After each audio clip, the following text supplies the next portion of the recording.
Hello and welcome to the the audio commentary for HAG, which was the first film I made it back, I think it was back 2011, with 2012, with Tim Fawn, Sunset Riders at the moment he's known as.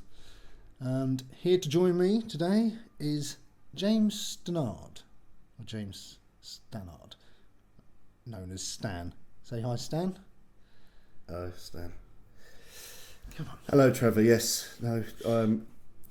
This is a first for me, but yeah, we're going to talk you through a few memories of when we made this film. And for me, it was the first time I'd really been involved in making a film. So this is my first venture. Well, you made a couple with Tim, hadn't you? Yeah. Beforehand. I say make it. First time I was there while someone made it. Yeah. I didn't actually make You notice at the beginning of this, it was Rockin HAG Productions, where that was Hagfilms was me.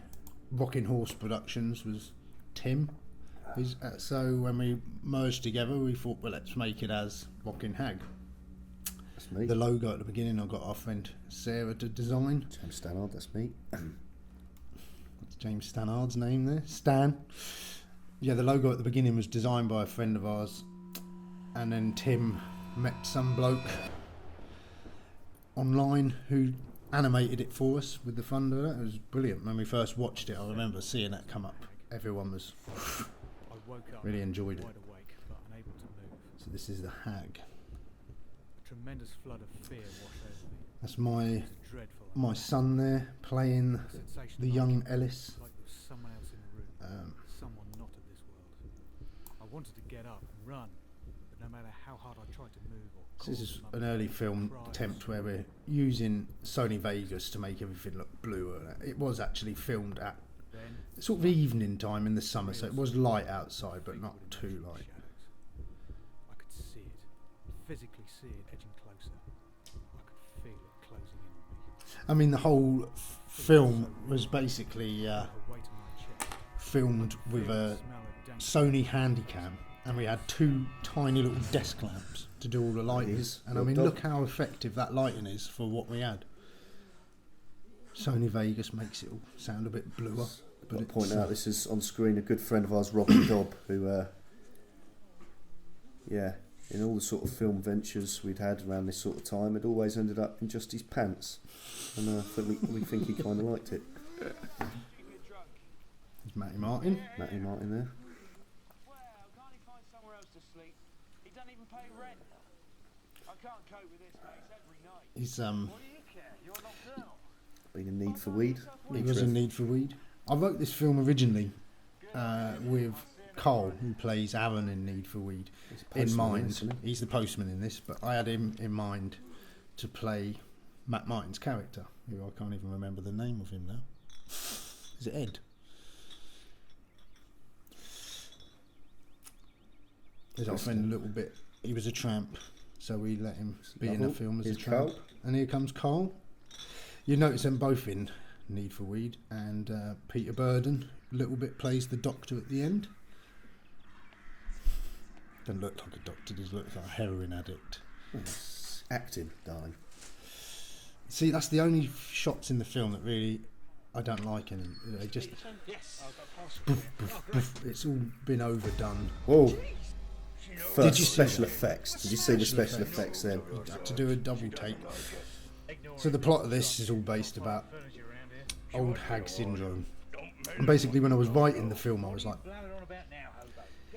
I needed certain characters. I knew that the science of it had to be explained, so I decided that Ellis would be obsessed with it because he's still visited by the hag, and that's become his profession. And then through that, we introduced Hollins, who will talk scientific jargon, and he was played by none other than Mr. Stannard here. Yes. Not Hollins, yes. But you'll get to him later. Genius. But the flatmate Ed was going to be comic relief, but also the cynical side, because we knew that whatever we put in that box, the invention that we concocted was going to look absolute dire.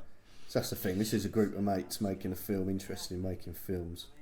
I'm taking it seriously, but yeah, there was no funding, there was no budget at all to make a No, we just had what we device had that reads and your just thoughts. went out and...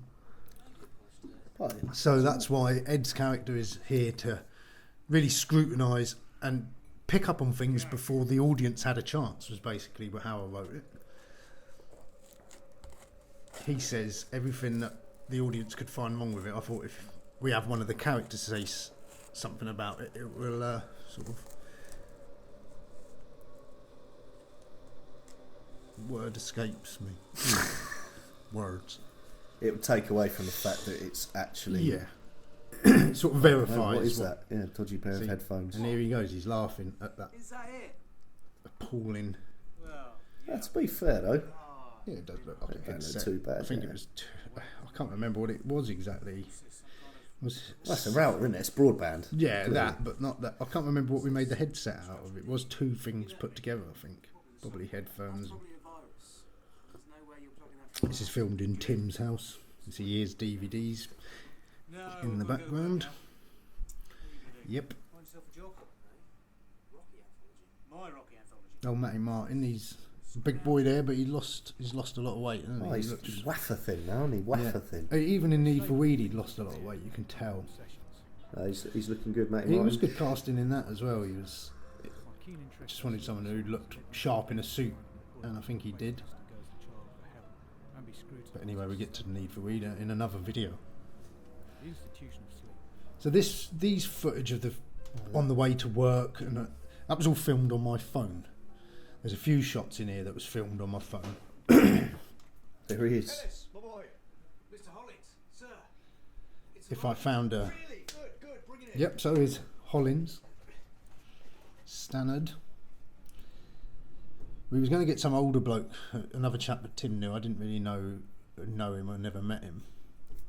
But I kept saying, I want Stan to play Hollins. I want Stan to play Hollins. We got Stan. What did we get you to do, Stan? Grow your hair for about 3 or 4 months. Yeah, I grew my hair. So I know you can't see me doing this, but I am sort of... I do have golden long locks, usually. No, I did have to grow an obscene beard and my hair quite long. And then And then we bicked and then his they head. bicked my head. We got it all filmed in one day, as scenes. I did spend more time growing my hair, concentrating on that, than actually learning the script though, so yeah. It's more a visual performance. But there he is, Hollins. And that's some really cheap effect there, to use the brain. But later on we sort of nail it. Do you remember the shot that comes in later where we're recording what he's seeing on the tablet, on the device? So he turns around, he's talking to Matt, and then he turns back, and we filmed that shot separately and then played it back, and he had to turn around at the same time. It was good. It was an interesting. So what did your dad say when you walked into the house dressed like this, He Dan? said, oh, you look like your Uncle Jack. Oh, cheers, Dad. Didn't flinch, but I did walk into my sister's house before that and she screamed a little. I said, don't worry, there's a doctor in the house. Oh. Yeah, she weren't happy. She didn't know who the hell had just walked No, in through her door. no. I think the transformation's brilliant. When we put the trailers out, people was like, oh, what's... People who see Who this- was that? this Who was that bloke you got to play the doctor? And watch it again. See if we can tell who it is. Stan. Here he is, a little bit. The voice. The voice. We thought the voice was great. It was based on a chap that we know who used to work with called Ken. And he was oh, what are you doing? Everyone done that voice whenever they spoke about Ken. So a little bit did that voice, and we thought it was great. But it was actually when the film was released, it was the only bad comment we got was people repeatedly saying they didn't like the Tramp. The voice was too comedy. But then we're all about the comedy. All about that bass. Oh yeah, not treble. We just do that. We Yeah. did, didn't we? Feels a bit sick. So you hear in the background here, there's the Rocky tune, which we should have been talking over so we couldn't hear it, so I can monetize the video. Yeah, no, you've just mentioned. Yeah, it doesn't matter. You'll have to say words. Yeah. but he's watched all his videos. He just watches them and doesn't have a job, and he's a real layabout. There's Ellis, the breadwinner of the family. He does have magnificent sideburns, Robin Dodd, doesn't he? There he is. Listen. Oh no, it's not there. I like that little bit where he hits him on the head with a boxing glove. Can you remember the boxing glove debacle? We didn't have boxing gloves, and it was coming up to the day to film, and then all of a sudden, I walked up into town and found the perfect pair up in the charity shop. Just about 10 minutes before we had to film. The amount of times I'd looked in there in the weeks up before, we had bits on Facebook asking for people to drop them out, if anyone had any, and didn't get anything. It's worth noting as well, letting you know that this film, do you remember how long it took us, Stan? 8 months to make this film, half an hour long. Yeah. It was good.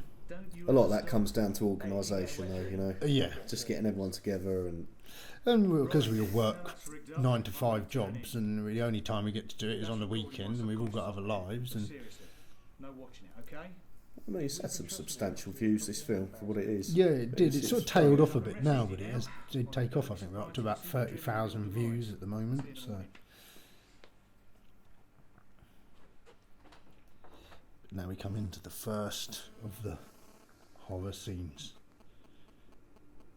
I love the lighting in this. This is the first time I've really used Vegas, and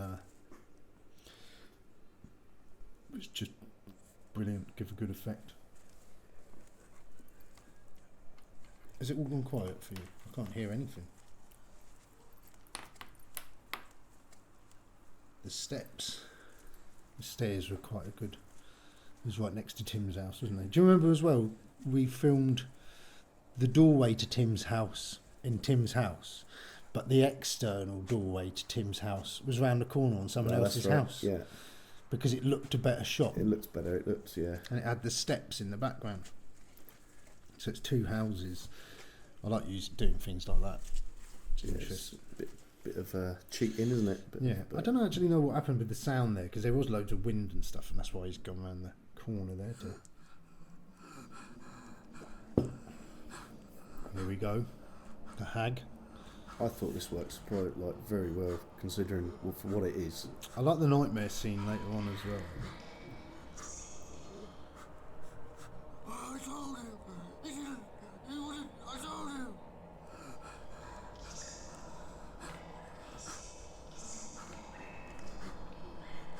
He wouldn't. I told him. I told him. We're just watching it. We're supposed to be talking. Sorry about that. This is quite a good scene. But who was the HAG for that? You remember? I can't remember. I think that might have been. Could have been me that time. We've all been the HAG at some point, I think, haven't we? Donna was the HAG. My wife was the HAG in the scene with Jaden at the beginning. One of our friends, John, was it 2? They're all credited at the end. All the people there who played is. the HAG. I feel a little bit consumed. But he comes back later in another great scene. Oh, don't ruin it. Oh no, but people who are watching this surely would have watched the film first. How's that how it works? If people are watching this, Well, it's probably only me and you who watch it. We probably won't even watch it all the way through. We go, oh my god. Yeah, bored of this.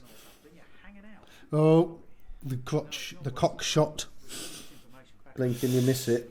We had, we loved having the old smutty humour. This was like a precursor really to Aaron and Trip in Need for Weed really. It's the only type of characters I know to write about. Us. Yes. Vulgar. You mean I'll get dressed? Just go. There's a list in the kitchen and that's just enough to cover it. So no buying cheap. I was thinking then, Rod Dog looks ill there. But then we did make him up, didn't we? And give him dark eyes. He looked like a bit stressed.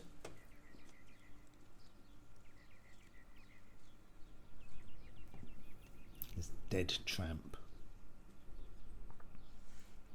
There is something about those steps. I loved them. I do love filming on them. Yeah. Just the look of him. Here he is, Soul Hollinsy. Bit of shine. This was filmed at my old workplace. Tank that down. This was filmed over Christmas, wasn't it? Do you remember? Yes, he's here. I'll put him on. We filmed it over the Christmas holidays in one day. Now what? What's happened now? This better be important. I'm right in the There middle. we are. of You So can this see is- the signs. Camel GWB. Dead. Bloody hell! I don't know what to say. Yeah. Yeah. Yeah, I appreciate that. I don't know what to say. Yeah. I'll see you later. I remember everything would take us ages, like you were saying earlier about organisation. But we'd all meet up. The news. Because Me we were and- mates, it's just Yeah, inevitable, and wasn't it? we'd be upstairs setting up lights. I remember the light in this scene in particular took us ages. The first time we filmed the films in the opening scene with Rob Dobb This is good was sequence lit as well. completely different. I quite like this. We trying to replicate the lighting. It was a streak of light down the.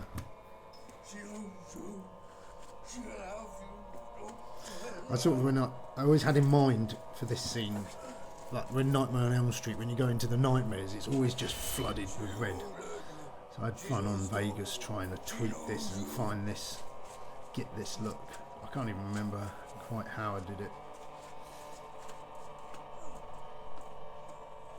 And this shot here was actually reversed.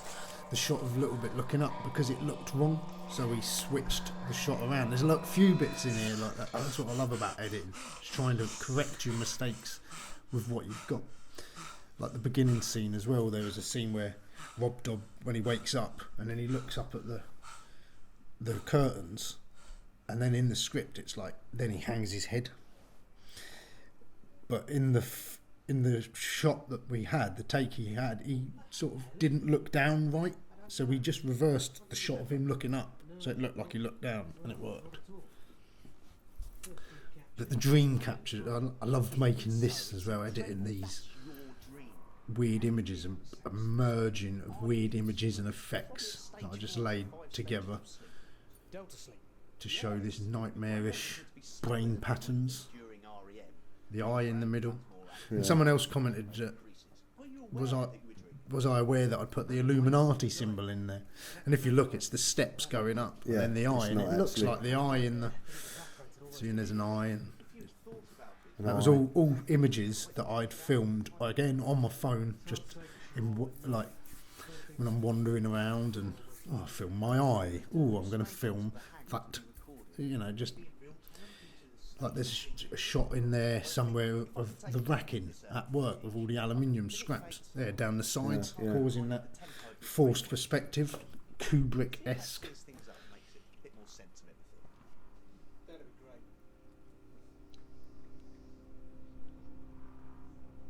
I didn't know what the footage was, but it sent shivers down my spine. It was odd, and yet strangely, for me, it felt wrong to be able to see it. God, that is freaky, that. Your soul is evil. Fuck off, mate. My soul is evil. I think it's a great relationship between these two. I think having Matt instead of Cole, as I was saying in the beginning, it was written for Cole. But I think Cole couldn't make it when we was first going to film. Back out of this now. This is just getting interesting. But it made sense to have Rob Dobb and Matt because they were comfortable with each other Yeah. anyway, and Maybe you're scared of there's cats. different circles of friends, Rob Dobb and Cole would have got on, they know each other, but they wouldn't hang out as Yeah, much yeah. as Matt and Rob Dobb would. And it all goes, doesn't it, to Say you're possessed. Why? Do you think you are? help create that atmosphere, doesn't it? Makes it more realistic. There stood a great chance. This is the shot with this. You see in a minute when he turns round and what he's seeing on the screen turns with him, looks at his Yeah. mate. Clever. How did you do it? That's what. We filmed it separately, again on the phone, and then Ed put it into the editing I equipment, wanted to stop. and then pixelated it and brought in some like different effects. To Hollins and the Institute. Old Hollins cracking the case. I love the editing of these scenes where it's all the different action going on. Hollins in the office, Bob Dobb going to bed, Yeah. Matty Martin. I loved, doing all a mix up of scenes and making one final sequence. It's near the end. It's quite. I can't believe it's a very short film. Should have been left untapped. I question the We're ethics, 2/3 of the way through. Actually, so. but at the same time, I questioned my doubts. They were shrouded in a very personal fear, after all. See, I quite like the the rawness of it. You can tell it's all on a camcorder, but it looks effective for what it is. Look at it. His childish manner prevents Yeah. him from comprehending Yeah. the implications. So it sounds really good in The this film as soundscape well. is brilliant. Tim and Pete got together and made the sound, and when they first showed it to me, it was like, I really, it just blew you away. Music is important in a film. Oh, definitely. It's as important, if not more, than the image. You could have a cool film, but with the wrong soundtrack, it'd just be. And we're lucky to have Pete on board. He's a genius, really, with his music. Yeah. The Need for Weed soundtrack. It's always, whenever anyone comments on the songs used in the film, it's always one of Pete's songs. You know? Yeah, future projects is definitely going to be a key player. Yeah. Trying to keep the shadows at bay. But I mean, for you and Tim, it's your first real attempt at sort of a feature length, short, length, yeah. Working together and sort of. I know we were saying about the organisation, but there was a plan there, wasn't there, to make a film? So to watch this now, it's, you've got to be I think proud being of a horror, it you took guys longer achieved.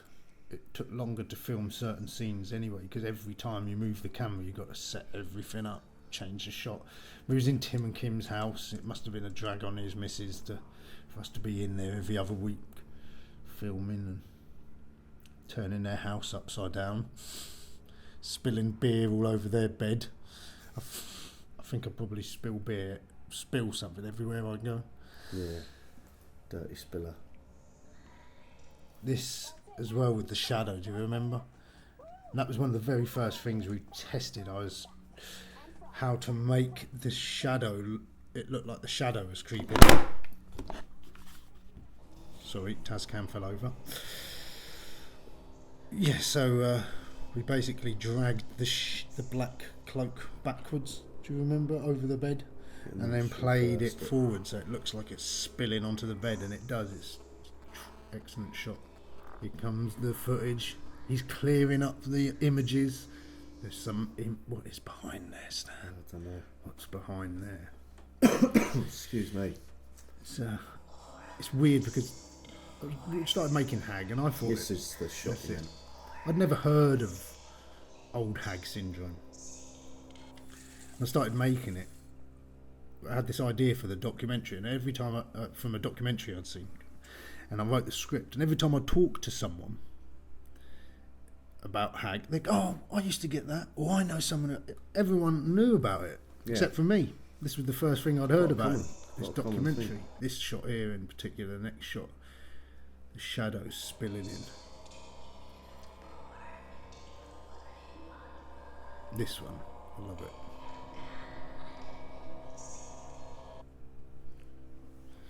We did do the same thing with the tramp, but it didn't really have the same effect. That's John Peters. That's John Peters there. And there, when the hag face here comes into focus, that was off of my sister-in-law. Reverse zoom dolly. Effective reverse zoom dolly. Yeah, but that image was a dolly that my sister-in-law had made for her art project, and she knew about old hag syndrome, and I mentioned it to her. She goes, "Oh, I made a doll for that." I looked at it, and that face, I needed to get that face in the dream because we didn't have a hag face to see. It's just big rubber mask, wasn't it? It was, but I think that was actually Pete John's real nose in that last shot. Well, it's a beautiful conch. But even this, like, you know, the opening the door, the sunlight, it's definitely a good mood about this film. The lighting all come together a bit. Definitely some good elements. Yeah.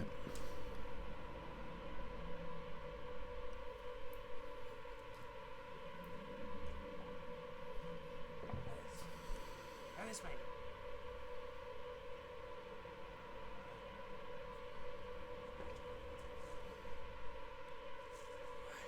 So, not a joke anymore.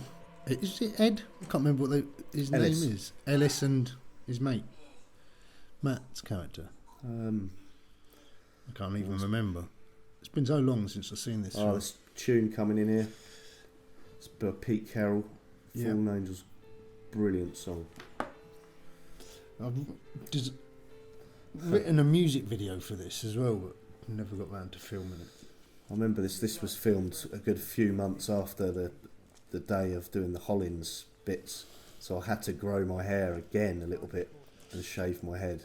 But it looks like he's had his hair cut for the funeral, so it still works. But yeah. And I love this shot. I love, one of my favourite sort of shots is being positioned a long way away and zoomed in. It seems to just, I don't know, it looks, Robert Altman uses it a lot in his films, and you always feel sort of disconnected. I don't know, it just, I've always liked that shot. So this is opportunity now for me to film from down the bottom. It's not that shot. I'll show you it in a minute when it comes. You probably think, don't know what you're on about. But for me, it's cracking shot. And this is the first time I was lip syncing all different footage, and it's this shot here, just film. Looks better on a bigger lens. It's only a Sony Handycam. But yeah, this is the first time I like syncing audio to video. I'd never done that. I always used to use video cameras, and we'd film a film in order. So we'd run for over there to do that scene, run back here to do that. There was no edit, it was all in-camera editing. But this was the first film where, I've got 4 or 5 different shots and they're all saying the same thing, and I try and steal the sound from one shot and play over the lot and try and edit them so you can have all these different cuts, but to the same audio. Sometimes it works, sometimes it doesn't. Sometimes you've got to hide the mouth, or cut to a different shot if you haven't quite got it. Matty Martin, drunk. Probably was drunk. He's a raging alcoholic. That's a joke. He's not. Hasn't touched a drop in years. No, no. He does drink sociably. Don't think he's got a drink problem. To clarify. But things happen. Sometimes things. So anyway, yeah. So you might have gathered here that we killed off our protagonist. Life goes on. Do you know what I'm thinking? What's that? Sequel. HAG 2. HAG 2. She's back. A real slasher horror. Yeah. I think it's just a creepy premise, the old hag syndrome. An old hag crushing your chest. Yeah, it's a scary old thought. But nah, it's been a while since I've watched that, and yeah, I think good things were done. Yeah, so here we are. End credits, Peter's song. It was brilliant. This was another way, like Need for Weed, I give Pete a CD full of songs that I liked. Said, I've been listening to these songs while I'm writing this. Can you make anything like it? It was the same with this. This was a Radiohead song that I really liked off of their In Rainbows album. That I said, Pete, can you replicate that? I mean, it doesn't sound like it, but he got the essence, he got that sombre sort of feeling. Yeah. I just like it, it really works. Good song, as you say. You want to do a music video for that? I think when we first put this out on Facebook to our friends, they was all proper impressed. I couldn't believe the feedback we got off people. It was good, wasn't it? Mm. It felt like we made a film, even though it was only released on YouTube, and we didn't make any money off of it. Probably never will. But yeah, all the people who played the Hag: Tim Thorne, Stan Smith, so that was James Stannard, that's what we used to call him as well. Donna Lewis, Matt Martin, and John Peters. So look, Gareth Pollard down here, Trip out of Need for Weed. Laura Worthington, now right. Laura Pollard. Yeah, that's his wife. But you see him, he's right down there. Cole Timmins is all down the bottom there. But they've there was only sort of extras in this one, but in the next film, Need for Weed, that's our Aaron and Trip. Yeah, it's sort of, you feel like you're padding out the credits. the Now, credits. Yeah, let's do one. You go, one more. That's Tim. That's Trev. That's Yeah, Tim. well. That's Pete. That's Trev. That's Pete. That's Tim. That's Trev. Rockin Ag logo, Sarah Martin. That's what I was saying about the drawing at the beginning. And Simon Matthews, I couldn't remember his name. Some chap Tim had met on the internet, done the special effects. Right, on that note, And as I'm saying, Sarah Lewis, that note. HAG design. She's she didn't actually design the HAG. It was just her. Hang the on, doll's twice. face Hairdresser to Mr. Stannard. Dressor. Oh, there's a typo. So anyway, so thank you ever so much for joining us. Stan, thank you for coming. Yeah, I was here anyway. And thank you for watching. If you watch, please let us know if you've watched. Please like us. Please subscribe to us. Please watch it again. We hope it gives you inspiration to get out there and make your own film, and then record yourselves talking about it because you've got nothing else to do. Yeah, because you're talking about other films you want to make. So let's talk about making some more films now. Night night, everyone. Night night. Night night. All the best.